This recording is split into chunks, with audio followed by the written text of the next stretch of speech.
Bonsoir à tous. À la une de ce journal, la grogne sociale prend de l'ampleur dans la principale ville du Cameroun.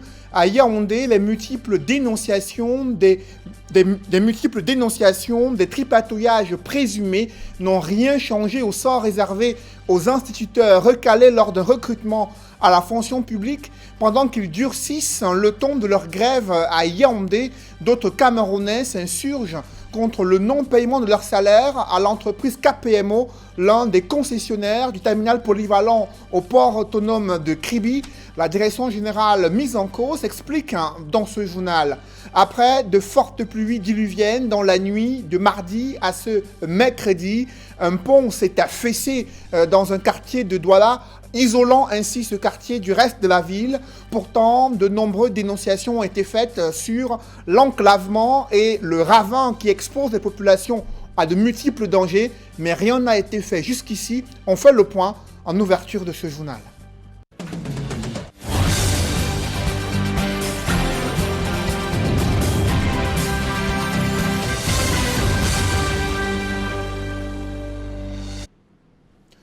Merci de suivre cette édition complète de l'information sur Equinox Télévision.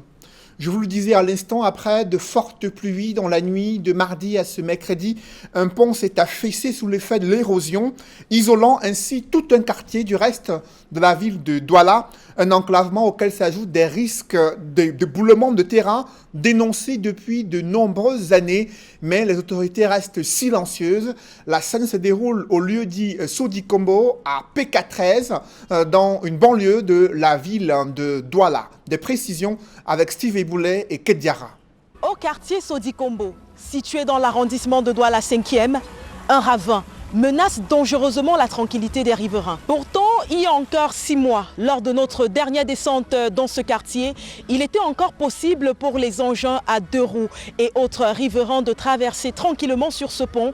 Avec les pluies qui se sont abattues sur la ville de Douala dans la nuit de mardi, une partie la plus importante du pont s'est affaissée, laissant les riverains désemparés. Tout ce ravin que vous voyez là n'existait pas avant. Bon, ce sont tous les eaux qui quittent de 14 PK12 qu'on a envoyé de ce côté qui ont formé ce ravin. Puis c'est plus d'érosion parce que la route n'a pas de carnivore. Vous-même, vous voyez l'état depuis l'entrée de l'entrée Sodikombo jusqu'ici. Il n'y a pas de ravin, il n'y a pas de rigoles qui ont été créées. Donc les eaux passent au bon milieu de la route et se retrouvent ici. Désormais, à cet endroit, un cordon de sécurité pour empêcher que les engins à 2 roues puissent rallier un point à l'autre de ce quartier. Mais pourtant, comme vous pouvez le voir en image, les riverains ont pu improviser un pont de fortune pour permettre justement aux habitants du quartier de traverser en toute tranquillité pour les personnes qui vivent à proximité de ce pont. Au fur et à mesure, les eaux chutent là, ça passe le temps à ronger la terre.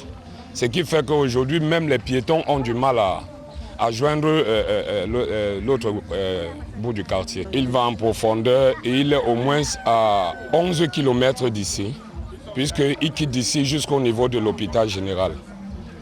Et les routes du quartier qui sont aussi tellement accidentées, même les véhicules ne parviennent pas à s'exprimer, à passer convenablement. Depuis le début de cette érosion qui donne des sueurs froides aux riverains, Sodikombo a perdu dans ce pont 2 de ses enfants, morts par noyade en pleine saison de pluie.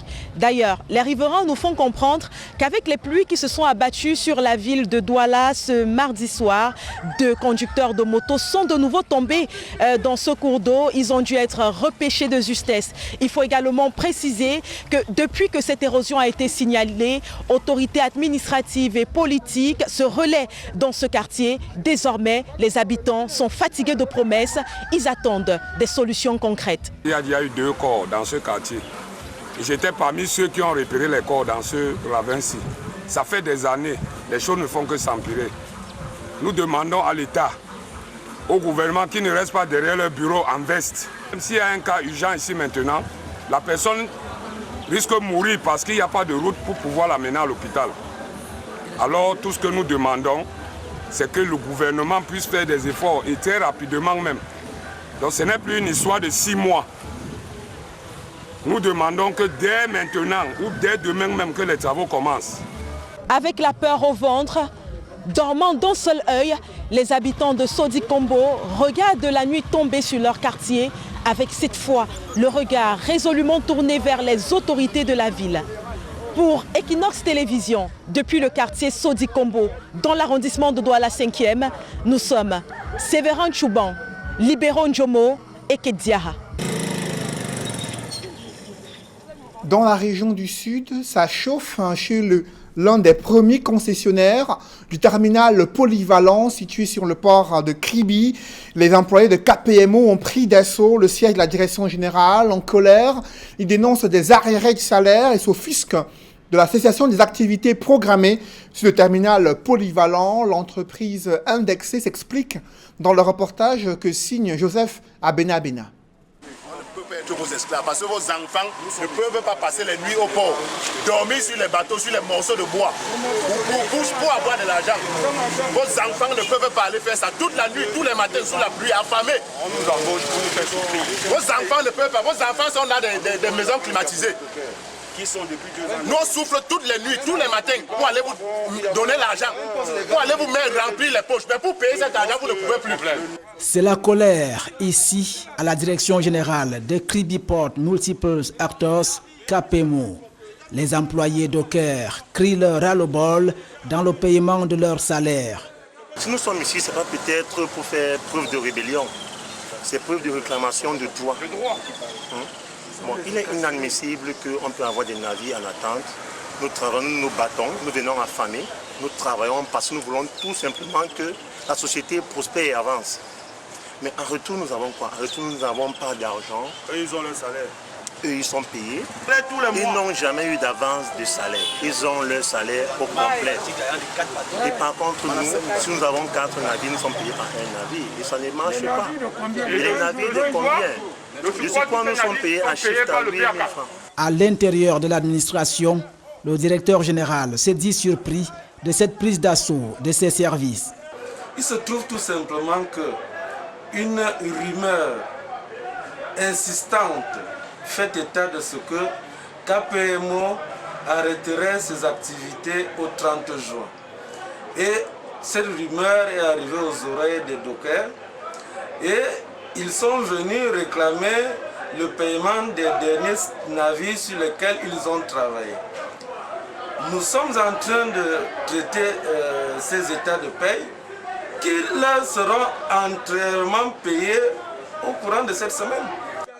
Un point de vue pas du tout partagé par des collaborateurs qui continuent de crier justice dans le contrat qui les lie avec leur employeur. Le directeur dit que nous n'avons pas de problème de salaire. Je dis qu'il s'essaye à ce qu'il faut. Pour qu'on ait 6 francs, il faudrait que nous fassions les revendications. À toute fois, lorsqu'il n'y a pas de revendication, on n'a rien. Hier, j'ai vu à Equinox où le DG général dit que les dockers sont à l'aise. Nous sommes à l'aise avec quoi? Moi, où je suis là, je n'ai jamais acheté un pantalon depuis que je travaille avec KPMO. Donc, nous, on en a marre. Un communiqué diffusé par la direction générale annonce toutefois la mise en congé technique de certains personnels et l'arrêt prochain des activités. Mais la direction générale précise que ce communiqué ne concerne pas le personnel Docker. C'est un bras de fer entre une famille et les pouvoirs publics à Yaoundé, alors que les autorités ont procédé à la destruction des maisons situées sur un espace où ils comptent faire passer une route. La famille Onambele, victime des casses, crie à l'injustice et exige un dédommagement. Des précisions avec Aïk Cyril. Tristesse et désolation sur les visages des membres de la famille Onambele. Ils revendiquent la propriété sur un espace où des maisons ont été détruites au lieu d'y monter Aurore à Yaoundé. L'État camerounais veut venir nous arracher le terrain avec la force. Donc il veut venir nous imposer. Et comme ils veulent venir nous imposer, ils viennent nous intimider avec la police et la gendarmerie. Ils disent qu'ils vont faire passer la route de force. Cette terre nous appartient, c'est notre village. Et nous demandons au gouvernement de se rapprocher près des populations, des autochtones, pour régler ce problème-là. La famille brandit des documents avant d'ajouter que le bras de fer dure depuis 2008. Les pouvoirs publics entendent faire passer une route à cet endroit.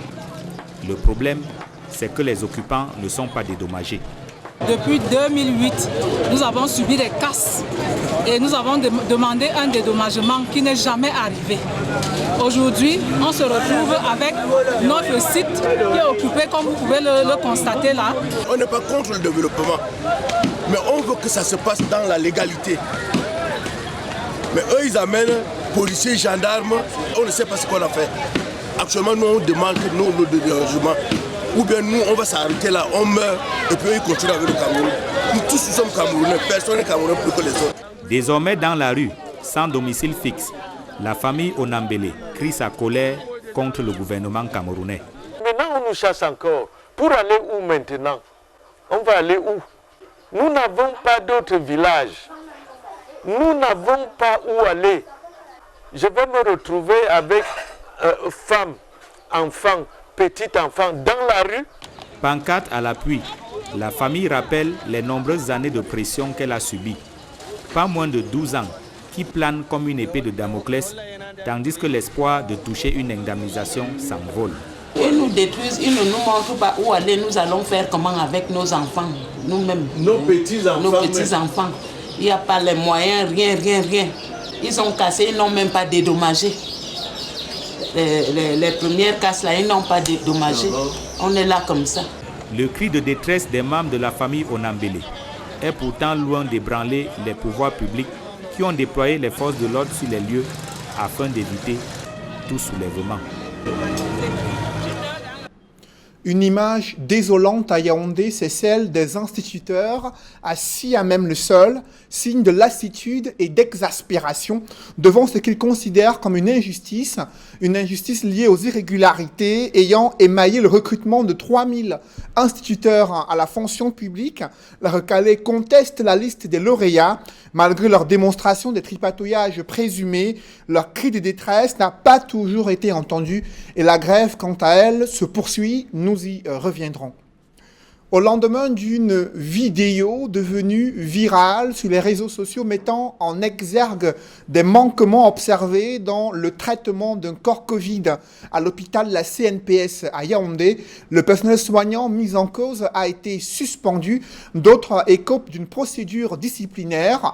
Le gouvernement, acculé par les critiques des populations, a revu les règles autour du traitement des corps Covid-19 au Cameroun. D'autres précisions avec Nadine Yambou. Vous tirez ça comme le maquereau au sol. Sur cette vidéo amateur devenue virale sur les réseaux sociaux, des éclats de voix. On filme tout. On va faire. Oui. Il n'y a pas le brancard. On filme. Regardez. Les auteurs de cette vidéo, par ailleurs membres de la famille dont la dépouille est posée sur un matelas et traînée à même le sol, manifestent le mécontentement face au geste. Quand vous tirez la main des gens, vous avez bloqué plus de 24 heures. On va filmer.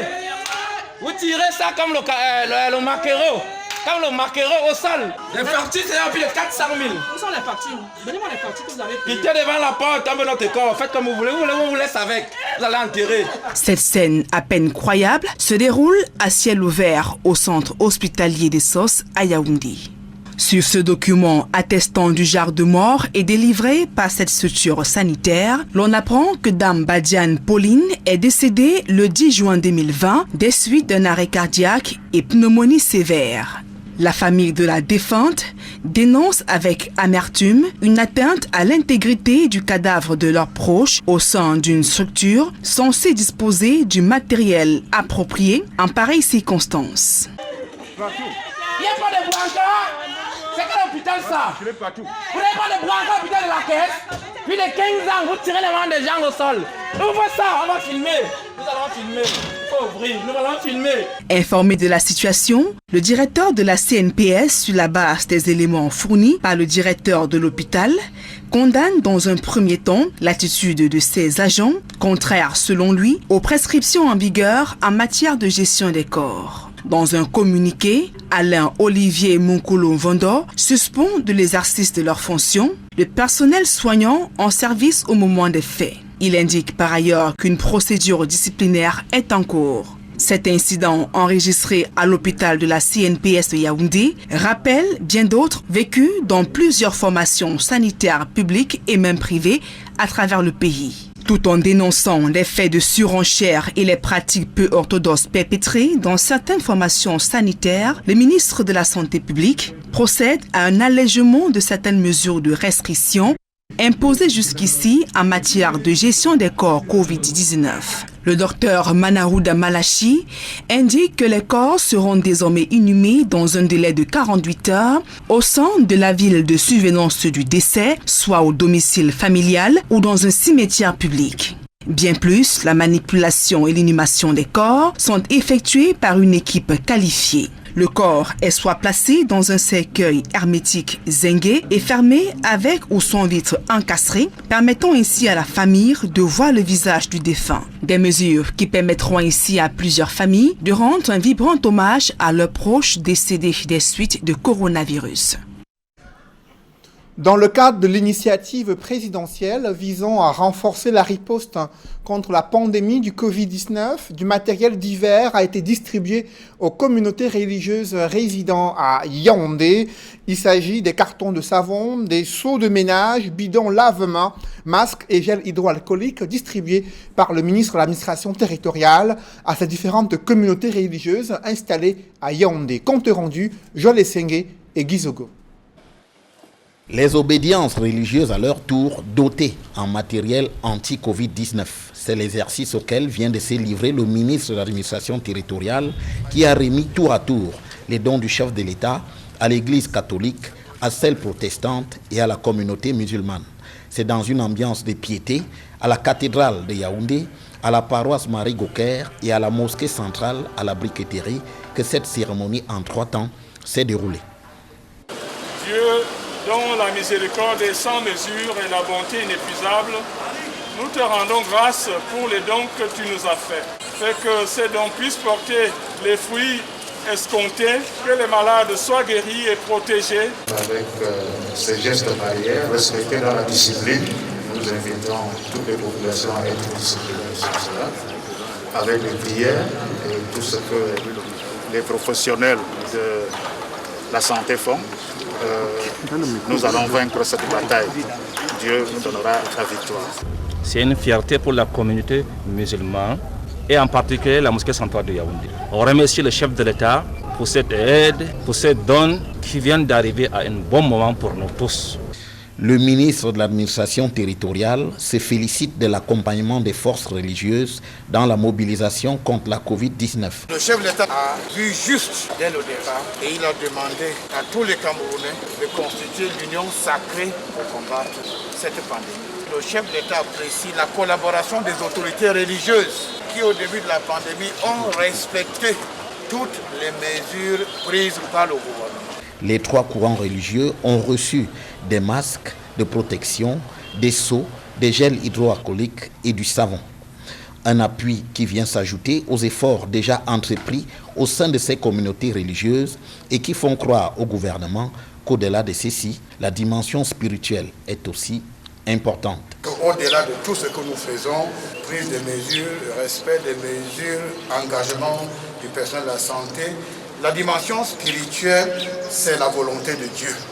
Si nous voulons que la pandémie soit éradiquée, nous devons également non seulement compter sur nos propres forces, sur nos propres capacités, mais compter sur la force de Dieu. Il faudra sans doute également souhaiter cet appui pour la baisse du nombre de cas de Covid-19 qui ne cesse malheureusement d'augmenter. Parlons à présent des pratiques de cybercriminalité au Cameroun, la désinformation pilule sur les réseaux sociaux ainsi que le trafic des données personnelles à des fins d'arnaque et de déstabilisation des institutions camerounaises et d'autres entreprises privées. L'Agence nationale de technologie de l'information et de la communication antique a tenu à interpeller les Camerounais sur ces mauvaises pratiques. C'était lors du lancement du 8e forum de la gouvernance Internet ouvert ce matin à Douala. Évocation avec Dallas Kana et Jean-Paul Chouniat.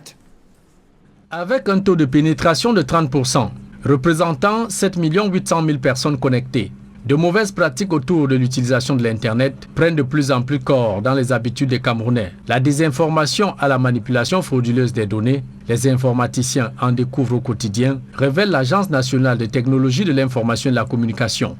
On observe malheureusement une tendance de plus en plus poussée aux mauvaises pratiques telles que la diffusion à travers l'Internet en général et les réseaux sociaux en particulier, les fake news, les deepfakes et les documents confidentiels de l'administration publique. Et même l'adoption d'un texte de loi en 2010 réprimant les infractions de cybercriminalité dans notre pays n'a pas refroidi l'ardeur des arnaqueurs et autres esprits malveillants, habitués de basse besogne, au point de dépouiller d'honnêtes citoyens de leurs biens et surtout mettre à mal la sûreté de l'État.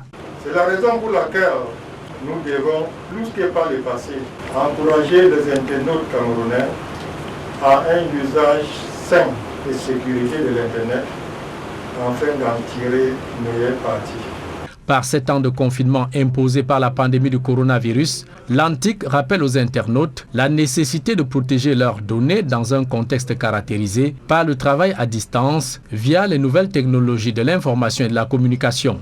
The Internet comes in very, very handy in terms of delivering efficiencies in the delivery of public services, education material, as well as interactions and transactions. En ouvrant le 8e Forum national sur la gouvernance de l'Internet au Cameroun, les informaticiens et les spécialistes en lutte contre la cybercriminalité vont édifier durant 3 jours la communauté nationale et tous les internautes sur l'importance et la nécessité de s'imprégner de la politique nationale de gouvernance de l'Internet sur plusieurs thématiques: la protection juridique, sécurité et outils de sécurisation des données personnelles, la veille sécuritaire du cyberespace national, entre autres. L'objectif recherché étant de réduire à leurs plus simples expressions les pratiques répréhensibles des internautes mal intentionnés.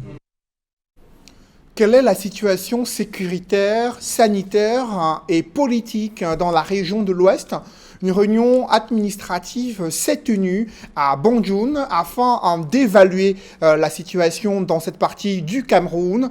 Le gouverneur Awa Franka Augustine a donné des recommandations à ses différents collaborateurs, interpellant également les forces vives dans la région de l'Ouest. Compte rendu, Leclerc Sakem.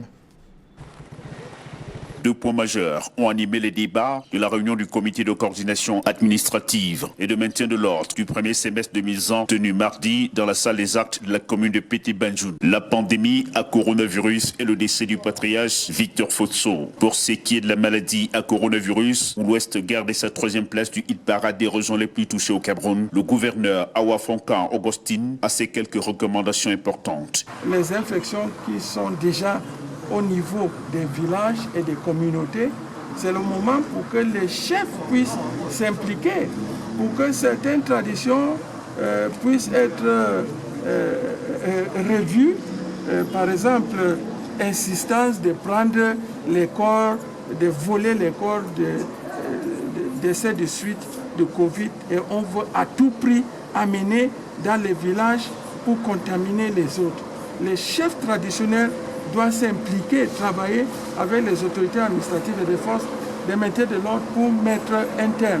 Les maires au niveau des marchés, les enfants qui sont en train de faire du commerce, envoyés par les parents, puissent se maîtriser. Pour le deuxième fait majeur de cette réunion, le décès de l'homme d'affaires Victor Fotso, le numéro 1 de la région de l'Ouest, prescrit la solidarité familiale pour les obsèques futures de cette icône de l'histoire du Cameroun. Nous avons certainement tous et chacun une pensée pieuse pour le repos de l'âme du patriarche Fotso Victor. Notre prière est un appel à l'union sacrée et à l'amour fraternel au sein de la famille, pour l'organisation des obsèques dignes de ces grands baptiseurs. 6 mois après la tenue de la dernière réunion du comité de coordination sur le plan politique, sécuritaire, sportif et positif malgré la pandémie à coronavirus, a relevé Awa Franka Augustine.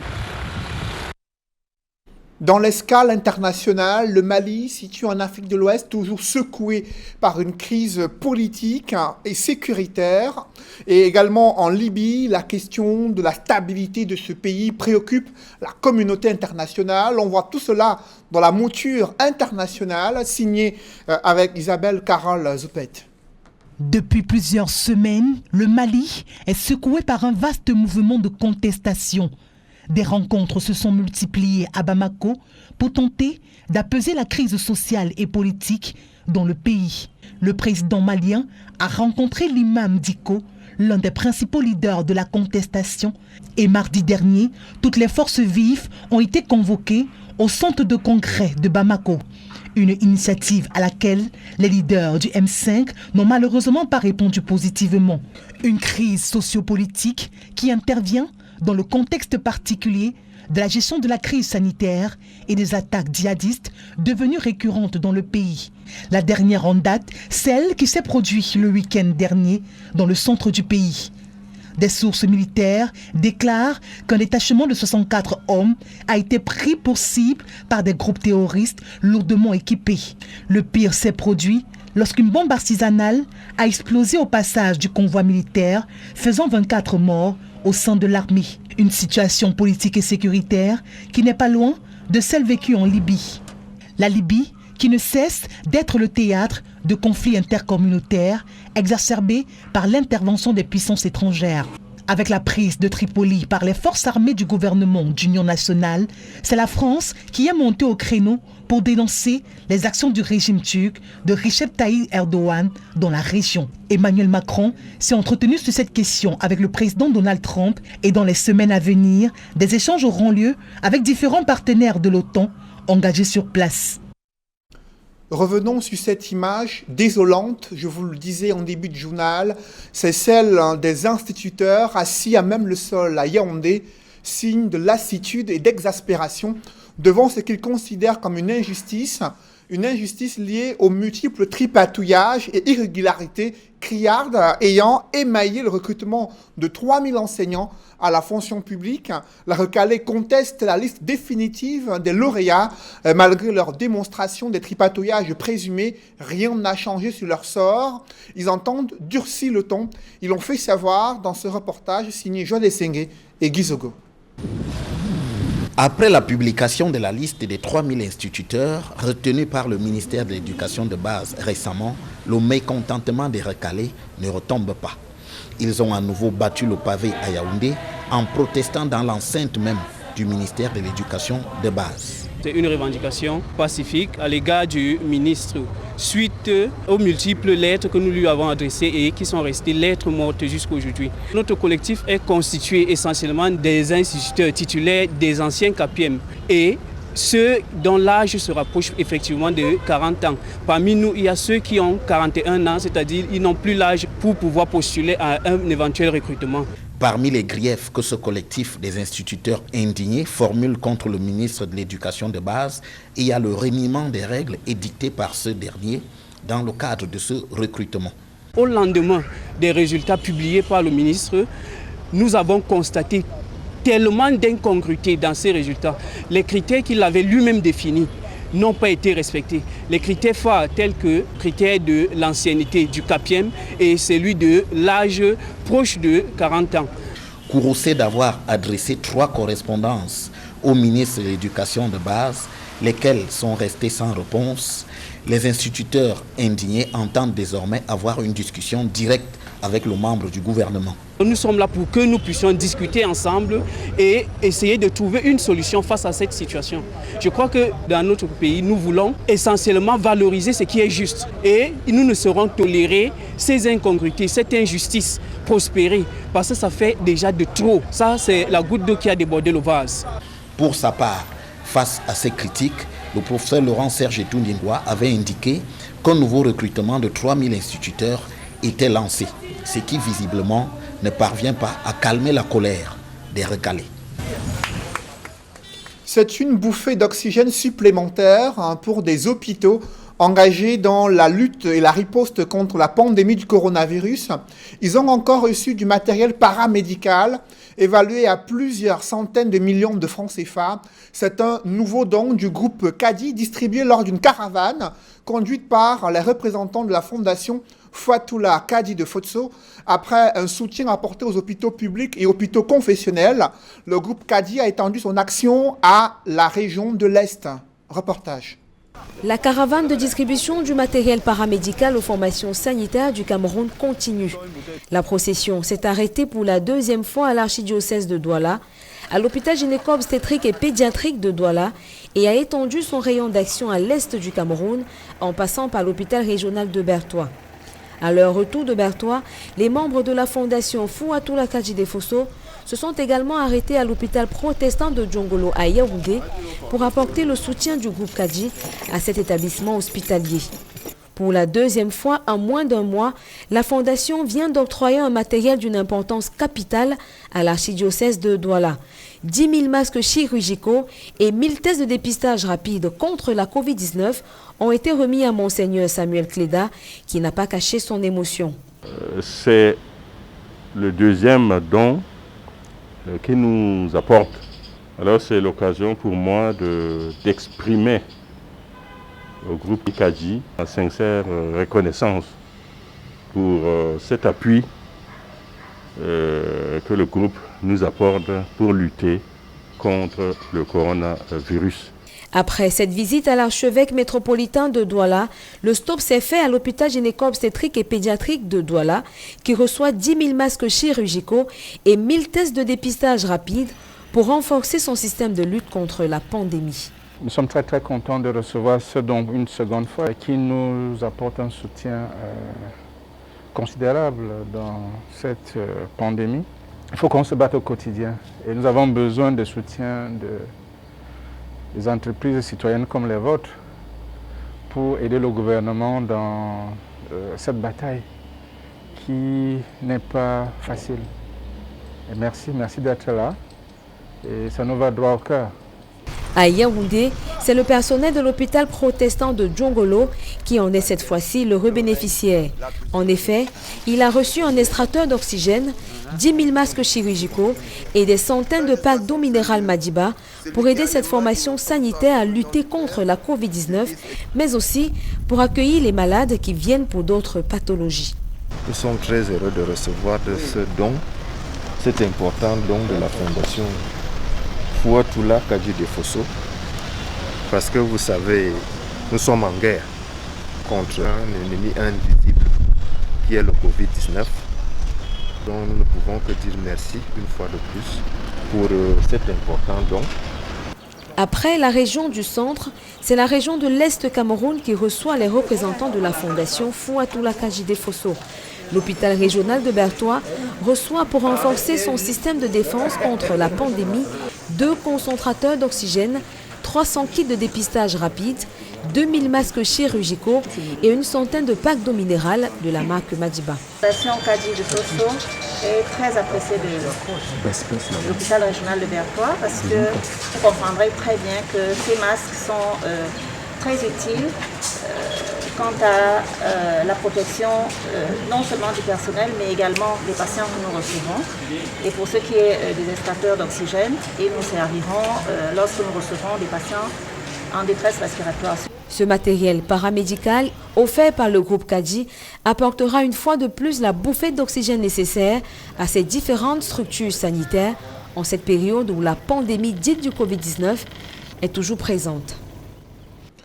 Mesdames, Messieurs, c'est la fin de ce journal. Merci de l'avoir suivi.